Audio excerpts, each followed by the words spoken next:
G'day fellas and welcome to the patch overview for Season 10. In today's video we take a look at the patch notes to see the gameplay changes, the balance changes, the bug fixes, and hopefully some UI changes. So let's get into it and take a look. Of course this is going to be Season 10 with brand new civilizations. We've got the Valorous Knights Templar and the ever-capable House of Lancaster. What a lovely compliment to tell somebody, you know, you're ever-capable, my friend. Thanks. Was that the best you could do?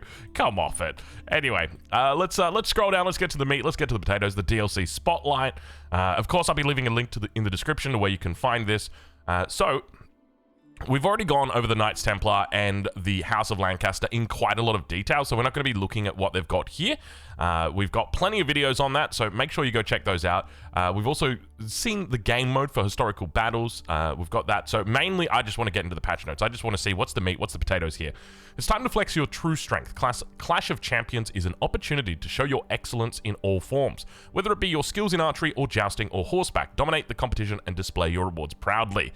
Come join the Clash of Champions in a celebration of competitive spirit from April 8th through the 28th. So this is going to be a new event that they've got where we've got a new portrait, some new coat of arms, and a whole bunch of different achievements for you to do. We've also got updates to Ranked Season 10. So we can see that things are starting to look a little bit different. I tell you what, I do like these icons right here. I'm always a big fan of big bags of gold. So if you've got any that you're looking to give out, feel free to send them my way, but have a look at this as well. We got ourselves a nice little monument for the town center. Very, very cool. I like this. I like this a lot. And then we've got the team one as well. The team's got a chest of gold. Excuse me. Why do they get a chest of gold and we only get a bag of gold? Oh, excuse me. What's that? What does a right click even do? Set to... I'm good on background desktop. Thank you. Map pool rotation. Ranked 1v1 map pool. Prairie, Carbell. King of the Hill, Enlightened Horizon. Lipany, Relic River. Golden Heights, Highview. Archipelago, Migration. Those are some big maps that are coming in. Migration in particular, you'll be familiar with this one. Start on a small island, move to a big island. Highview, lots of stealth forest. Relic River, lots of relics, lots of river. Enlightened Horizon, horizons that are quite enlightened. And Carmel, not to be confused with caramel, you American folk. I know what you're thinking. No, do not get excited. There is no sugar on this map. But we'll dive into those maps. Probably not in this video, but perhaps in a later one. And then the team ranked map pool has been changed. Water Lanes, Volcanic Island, Wasteland, Shadow Lake, and Enlightened Horizon. So build Spotlight. We've got new feature Points of Interest. Points of Interest are dynamic reward locations being added to several maps. They feature neutral map objectives that provide players with various reward types. Some may grant a consistent flow of resource yields, while others can uncover a relic. While it can be tempting to focus exclusively on capturing them, your opponent can capture them back to steal the benefits. Just be warned that the wolves of the Wolf Den are more dangerous than ever before. More information can be found in the maps section of the patch notes. Wonderful. Alright, let's get into it. It's gameplay time. Visual improvements. Reload animations for crossbowmen and hand cannoneers have been improved, and indeed they have.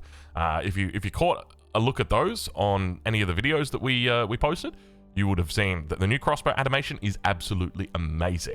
We've also got the horseman attack animation should now appear slightly more aggressive. They get a little bit more stabby. Civilization flags will now gently ripple in the appropriate loading screens. This is a really nice little subtle change. And I remember the first time that I saw it, I was thinking to myself, okay, is this the early onset Alzheimer's kicking in again? Or have these flags not only just started rippling? And fortunately, Frank from Forgotten Empires was like, no, don't worry. It's okay. They've only just started. The technology tree has some minor visual improvements to aid in readability and some achievements, which we've already gone through, so we're not going to get bogged down in them.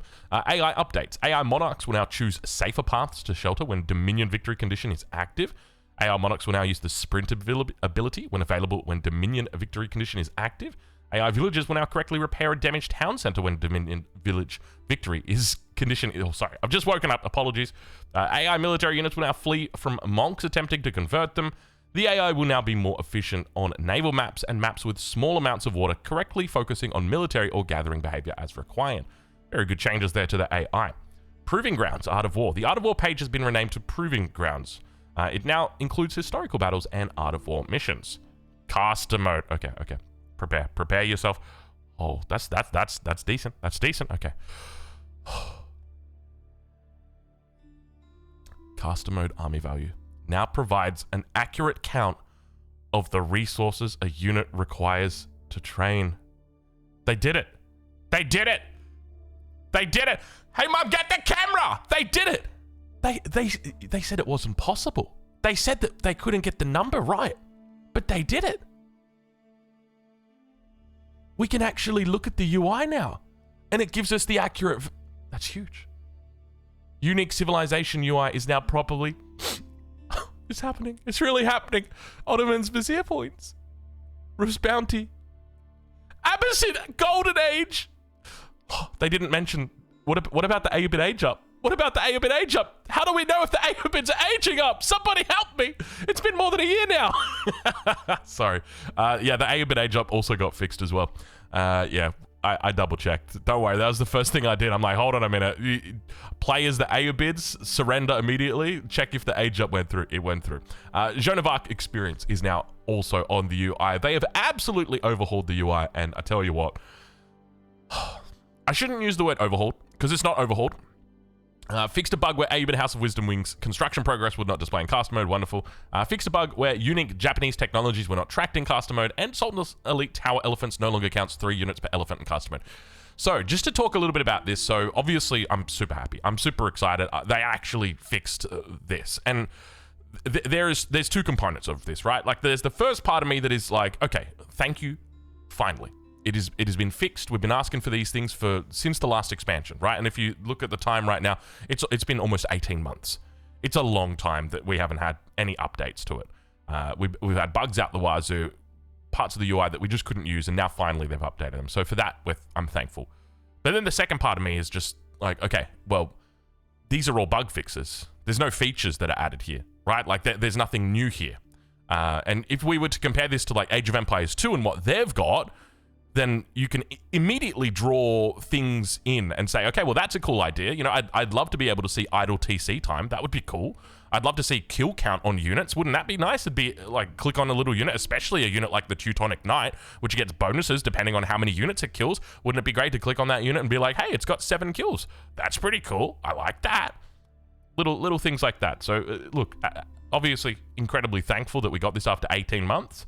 But at the same time, still excited about future changes. This is caster mode is still not complete. It's definitely functional though. I'll say that much. Okay, UX, UI, and menus, all platforms. The set automatic drop-off target ability will now appear on the Xbox radial menu after Professional Scouts has been researched. There you go, Xbox gamers. I know there's a couple Conqueror of you guys, so there you go. Update to ranked lobbies. No way. Hold on. In the pre-game lobby for ranked matches, the opponent's displayed rank will be set to the unknown ranked badge. It will no longer be possible to click on an opponent's profile in the pre-game lobby, and both the player display and lobby chat will display the opponent's name as ranked opponent. Bro. Oh my god, you have no idea how much this makes me happy. This makes me so happy. Oh, wow. And from both sides of the aisle, in the sense that there have been times, okay, where I haven't played Age of Empires for a couple of weeks. I've come back, and literally the very first game I've played, it's like Louis MT. And it's like, bro, I just got back. I don't want to play against Louis MT in my first game. No, I'm not doing it. Now I have to play against Louis MT. But on the same side, it means I don't have to hide my name anymore. Because previously, when I had my name set as Drongo, people would leave in the lobby because they didn't want to play against me, which is understandable, right? But at least now it means that mainly for people at the top level, this is going to mean that people aren't going to be dodging them as much. And that's wonderful. Ideally, you shouldn't be dodging at all, right? Like if you get ranked up against Beastie, bad luck, mate. Don't blame Beastie, blame the game. That's it. But I would also say, because I don't think they've got any further changes on it here, I really, really, really want them to change the algorithm for game time. It's not acceptable in my opinion. It is way too long. It takes way too long to find a game, and this has been a massive complaint of mine for a long time. There was a game called Battle Aces, dude. Oh my lord, man. Now keep in mind, it's 2 different kettles of fish. Okay, on one you've got quick games, one you've got longer games, one you've got like that's primarily it. But essentially, all I'm saying is that when the games are looking for opponents, you shouldn't have to find somebody with a similar ELO. It should just be based off your rank. Put a Conqueror 3 against a Conqueror 3. Okay, Beastie shouldn't have to wait 7 minutes to match with me, a Conqueror 3 that's like 1640 rating, right? Because you got to appreciate Beastie's like 800, 900, 1,000 points ahead of me. He shouldn't have to wait those 7 minutes. We should just match immediately because it goes, hey, this guy's Conqueror 3, this guy's Conqueror 3, and match them. That's the way that it should work. And you shouldn't have to sit there for 7 minutes for that to happen. It should just be instant. And I think that's a huge component for me as a person that's got a life. And like all people, I don't want to wait for my games. The sooner I can get thrown in there. But at the same time, there's a second side of the coin, which is that you want fair games. You want balanced games. And so waiting longer is going to give you arguably fairer and more balanced games. But I don't know. There's a part of me that just wants to get in there and just start grinding immediately. I don't want to have to wait 7 minutes to grind. Anyway, that's my little bit there. But like, obviously this is a great change, right? But I feel like it's definitely, there's two pieces of the pie. We need to make sure that we get the second half as well. Maps. General map changes. A new method to control the distribution fallout mechanic has been implemented on several maps to distribute minerals, Gaia, relics, and sacred sites more fairly. Wonderful. A new type of gold mine, tiny, with 1600 gold, is featured across several maps. I do like this. I will say right now, I'm a big fan of this. Means you got to be more out there, less reliant on keeps. 12 new maps have been added to the quick match map pool, and map-specific changes. Atacama, Hill and Dale. Markets are pushed slightly away from the edge. Gold has been rebalanced to distribute more fairly between teams. Sacred sites no longer spawn next to each other at the corner of the map. Highview. Sacred sites and markets were pushed closer to the middle of the map. Fewer dense woods in favor of more stealth woods. More stealth woods! More stealth woods! You felt it was necessary for more stealth woods on Highview? I mean, to be fair, there have been times when I've seen Highview spawns where there's been like 5 dense woods around your base and you're just like, I'm gonna wall. So this is probably a good change. Abandoned outposts spawn across the map. Wonderful. That's such a good change. Wow, that's going to make it so good. Oh, I love the abandoned outpost is by far my favorite one. I love that POI. Lakeside, not familiar with it. Land mega random map spawns with more random features. Markets may now spawn on the map. Random points of interest will spawn on the map. Lovely. Do we get the same for mega random or is it just land mega random? Because if it's just land mega random at this time. Okay. Stone bridge replaced with a destructible wooden bridge on Danube River, which is cool. So it looks like the POIs only got added to Highview and to Land Mega Random, and I guess on maybe some of the other new maps they've got them coming, upcoming free maps. Oh yeah, here we go. Okay. So in addition to the 10 new DLC maps, we're also introducing Carmel and Sunken Lands as 2 free maps in 13.0. Look forward to Carmel being in the upcoming 1v1 ranked map pool as well. So Scattered Gold shimmers... Oh, excuse me. Sorry, I've just woken up, so my voice is a little bit husky. Scattered Gold shimmers beneath high mountain ridges, filled to the brim with wildlife, with... Oh god, that's scary. With gold scarcity threatening to diminish civilization progress, nearby factions take the opportunity to seize as much as they can. So it sounds to me what it's going to be like is that there's not a whole lot of gold, and there's a lot of wildlife, which obviously just says, hey, Roos, you want a new home map? Is this the patch of the Roos again? We've had, I think, like, out of the last 10 seasons, we've had, like, 8 of them that have been the Roos patch. And I think this might be, this is going to be the next one. Because Carmel, I mean, Roos are just such a map-dependent civilization that this is actually really big for them. And then we've got Sunken Lands. Berries and wildlife huddle into scattered sunken craters across rugged and open terrain. Excuse me, voice. Sorry. Climb out of your crater and embrace the sunken lands to fight over the riches held within these cradles of earth. Sounds very cool. You can see the little cradles there on the map. And shout out to whoever's doing the map art, because this is really good. I like this. New map features, point of interest. So point of interest are all new neutral map features for players to compete over. These POIs are unique capture points that civilizations can engage with from the very start of the game. Capturing a point of interest with a single unit will take a long time, but adding more units into the capture area will dramatically increase the capture speed. So we've got the Abandoned Outpost, so a grants line of sight to the controlling player. The Lost Ronin, the controlling player can now hire Ronin. Once the new Ronin becomes, one new Ronin becomes available every 120 seconds and becomes stronger as the player advances in age, so it's Shadow Techs. It costs 100 gold to hire a Ronin and starts adding Ronin charges after 5 minutes of game time. So even if you capture this within the first 2 minutes, sounds like you don't get Ronin charges until that 5-minute mark. So I'm curious to see how strong the Ronin actually is. And then we've got the merchant camp. So the merchant camp, the controlling player receives a trickle of 15 food, 15 wood, and 15 gold per minute. So it's equivalent to about a villager. So this is still very nice. You definitely want to go after this. And the Forgotten Ruin. The controlling player may garrison a villager to excavate. Grants 60 stone per minute while excavating, which is a decent amount. 40 stone per minute is the standard. After 6 minutes of uninterrupted excavation, now the key here is uninterrupted, so you'd have to hold this for 6 minutes. A relic is unearthed, and the ruin is exhausted, which is very cool. That is super duper cool. And then finally, the wolf den periodically spawns wolves up to a cap of 5. Wolves start spawning after 5 minutes of game time. Instead of being a capture point, Instead of being a capture point, the wolf den is destroyable. At 70% health, it spawns 2 wolves out of raw desperation. At 30% health, it starts burning, spawns 2 final wolves, and grants 150 gold to the attacker. This stops all future spawning of wolves. So there you go. We've also got the affected maps with POI. I like the use of the word affected. We've got Enlightened Horizons. Merchants spawn adjacent to player bases, and Ronin spawn near the Spire up north. Land Mega Random is random. Highview, Abandoned Outpost, and Hedge Maze. Wolf dens spawn at the entrance of each passage to the maze, and at the center of the map, Forgotten Ruins are spread out across the maze. Developer note, we are adding points of interest to just a few maps to gauge your feedback. So please let us know how you feel about this new system. Okay, will do. Now let's get into the good stuff. Let's get into the meat and potatoes of any patch. The balance. Oh boy. All right. General changes and bug fixes. Fixed a bug where siege units could become frozen when being commanded to turn while already turning.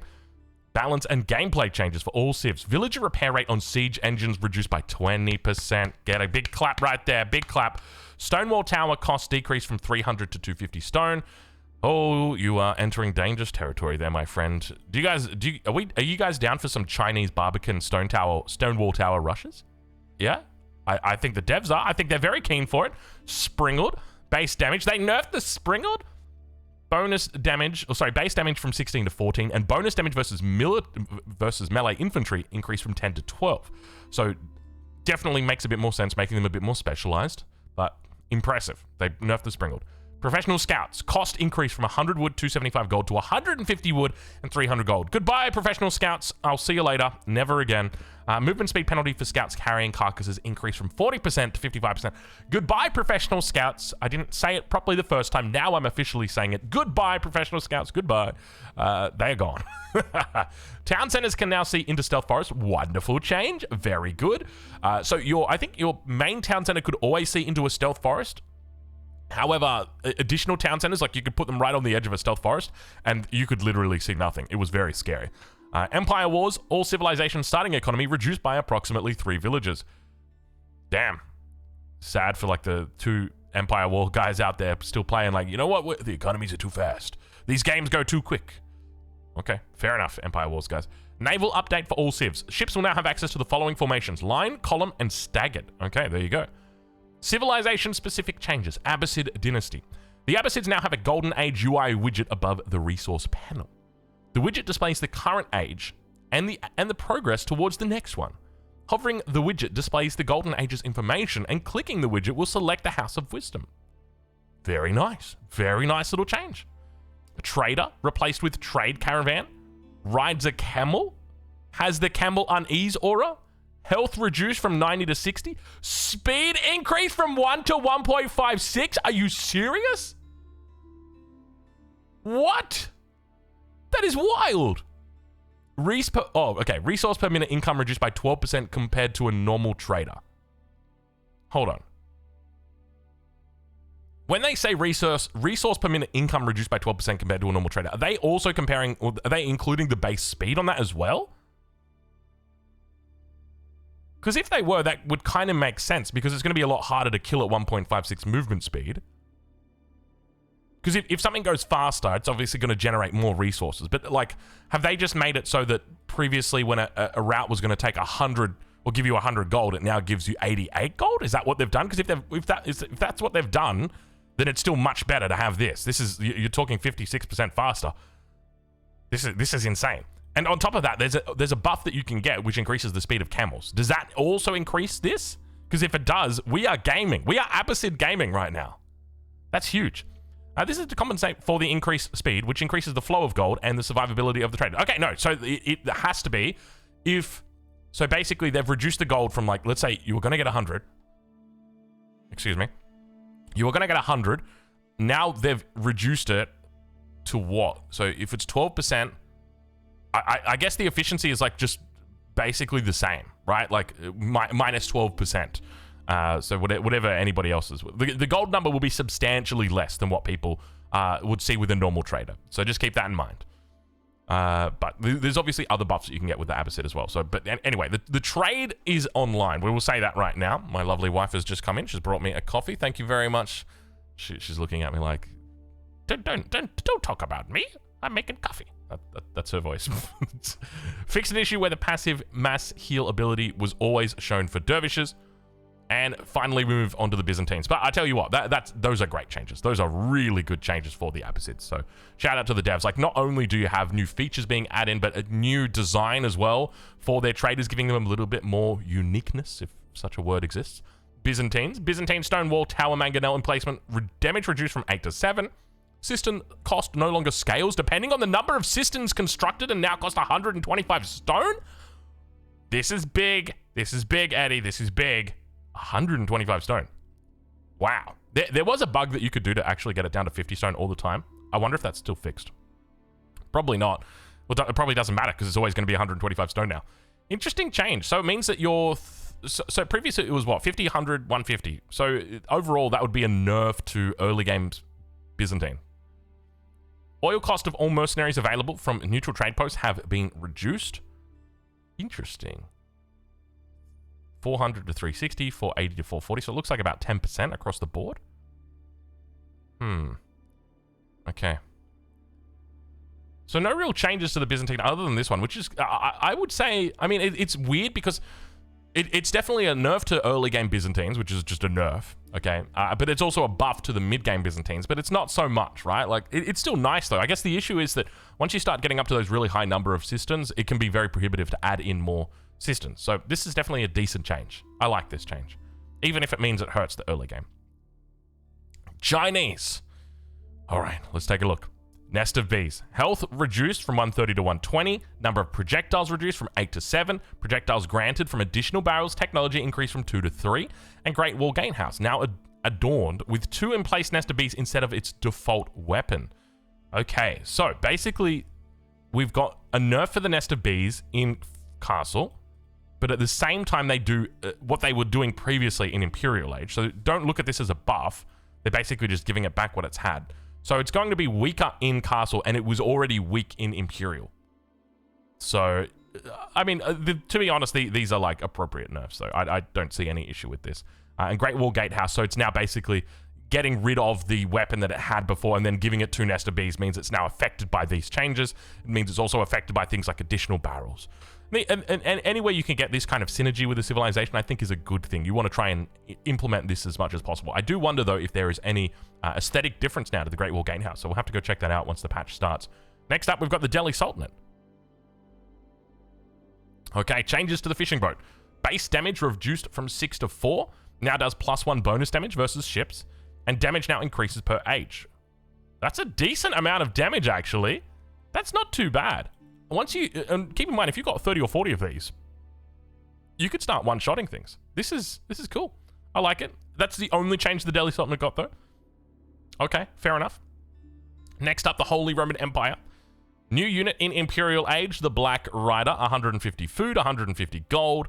It is a mounted gunpowder heavy cavalry wielding an arquebus with high-ranged damage and is trained at the archery range. You can only train 5 per standing keeps, but you get 8 with Elsbach Palace, and it has the Caracol ability. It moves 10% faster and can fire while moving for 30 seconds. It cannot fire at targets directly behind it. Now, I will just start off by saying the Black Rider is a welcome addition to Age of Empires 4. It was in Age of Empires 3. It was one of my favorite units back then. I've always loved mounted ranged units. They've always felt so much fun because it's very dependent on your skill as a individual, how well you can control those units.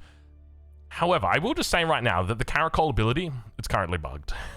I don't know how the devs missed this, but like, as soon as I went in, I was like, okay, let's.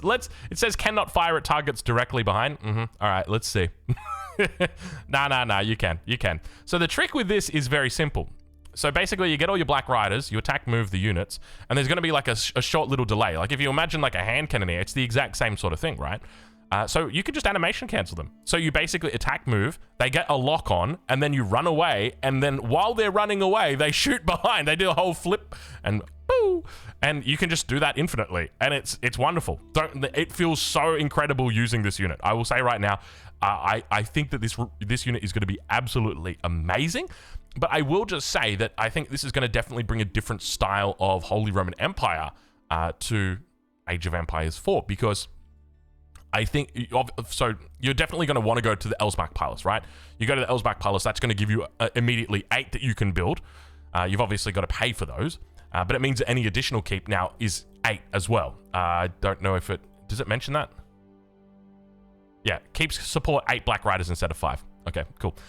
So basically, it just means that you're getting, instead of having, like, if you built a normal keep, you'd only get 5, and then if you built Palace of Swabia, you wouldn't get anything else. Whereas if you built the Elsbach Palace on a normal keep, you'd now get 16. So it allows you to have more. So I think you're probably going to see, like, people drop a second town center a little bit more in the Castle Age, and then try and play around Elsbach Palace just so they can get more Black Riders. I think that could be a thing. I don't know. Yeah, really cool unit. Incredibly cool unit. Newcastle Age unique technology. Now, I haven't actually seen this one. It's called Cistercian Churches. 75 wood, 200 gold. Each monastery acts as a drop-off building and oh my lord. Okay. Wow. Wow. Okay. Whew. We might have to change our civilization that we're maining. Dude, they are this is like, they are reworking the Holy Roman Empire.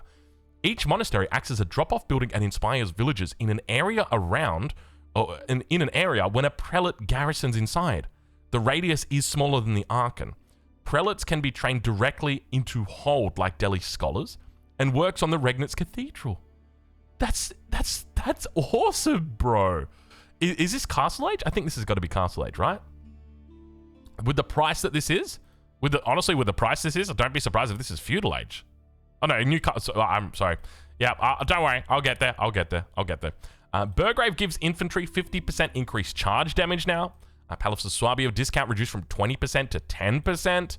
Devoutness gather rate bonus increase or reduced from 10% to 5%, and construction bonus unchanged. And Elsbach Palace damage reduction reduced from 33% to 25%. Keeps support 8 Black Riders instead of 5.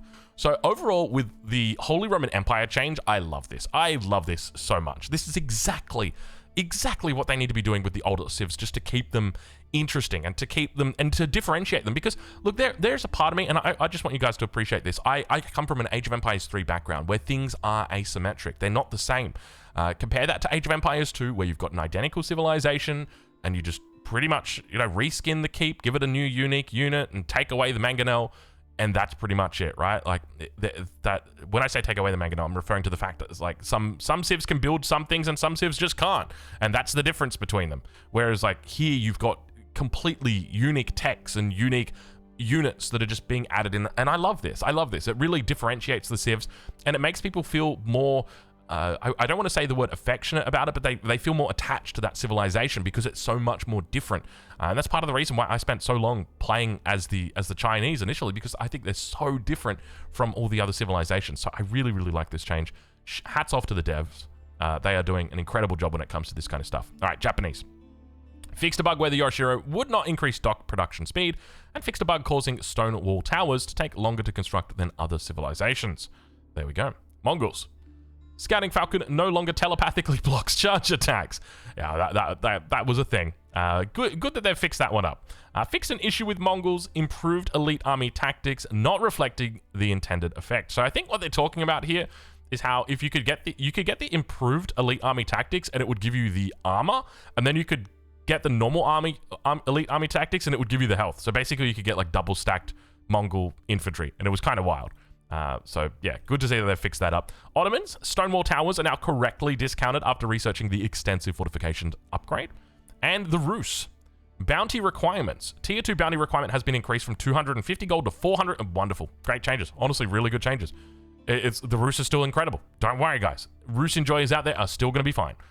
This is absolutely, yeah. Variant civ changes. The following changes apply only to the variant versions of the classic civilizations. Ayyubids. Ayyubids now have Golden Age UI widgets. Okay, trade replaced with Trade Caravan. Atabeg appearance updated to be distinct from Trade Caravan. Master Smiths now also grants a Military Academy for free in addition to previous effects. Military Academy for free. I'm assuming this is one of their unique techs. I suspect that's what it is. Industry Wing. Now also grants villagers 30, 40, 50% faster construction speed in addition to previous effects. And so, if I remember correctly, the Industry Wing is the wood, basically. So it gives you like 300 wood, 600 wood, 700 wood, 4600 wood, that sort of thing. I think. Fixed an issue where the villager gather rate increased from economic wing growth would affect all villagers, including... What? How did you guys even work that out that was a bug? Were people just testing in random games and they're like, hold on a minute. That is... Bro, how did you guys find that? That is... Okay, impressive. Fixed an issue where economic wing growth gather rate enhancement did not apply to newly produced villages. That is so you guys are... Where'd you get that spaghetti from? Order of the Dragon. Palace of Swabia discount reduced from 20% to 10%. And Juicy Legacy now has access to the additional barrels technology in the Imperial Age. Nest of Bees, health reduced, number of projectiles reduced, and they get the additional barrels tech. And that is it when it comes to the patch. So let's take a look at ongoing. Community reported issues. We're aware of an issue allowing players to submit more than 15 quick match map vetoes. While we may increase this limit in the future, please keep vetoes to 15 or under in the meantime to avoid errors. And we're aware of some formatting issues with Iberian Spanish and are currently working on a fix. A little bit of a leak here, guys. I didn't know that you'll bring the Spanish in the next patch. All right, there it is. New civilization confirmed, the Iberian Spanish. This is a language, I suspect. Sorry. Okay, what's on the horizon? Coming up, we're primarily focused our attention on supporting Season 10 and the Knights of the Cross and Rose DLC as it goes live. But rest assured that we have even more new events, game modes, and patches heading your way soon. Now, keep in mind, they have promised us 2 DLCs for this year. So even if you were thinking, hey, you know, this first DLC, this new English variant, it's not that fun, the new French variant, I don't really like the look of it. Hey, bro, don't worry. They got a new DLC coming soon. So I'm guessing it's going to be in line with previous releases. So late October, early November. That's what I'm currently pegging it for. We'll see how close we can get it. Overall, from this patch, this Season 10 update, incredibly excited. Everything is in the right direction. Nothing is in the wrong direction. The only thing I can really think of is caster mode. I mean, you know what? I'm not even going to say it. I'm just happy. I'm just happy. I'm happy that it got fixed. All right, if we can do this every single big patch, every single season, you're going to have a happy little Drongo. You're going to have a happy little Drongo in his hands. He's going to have a happy life. Anyway, we're going to leave it there. Overall, 10 out of 10 patch. Well done, devs. And I can't wait to play in Season 10 because, well, House of Lancaster is going to be good. We'll just put it that way. All right, we'll catch you with the next one. Thank you for watching.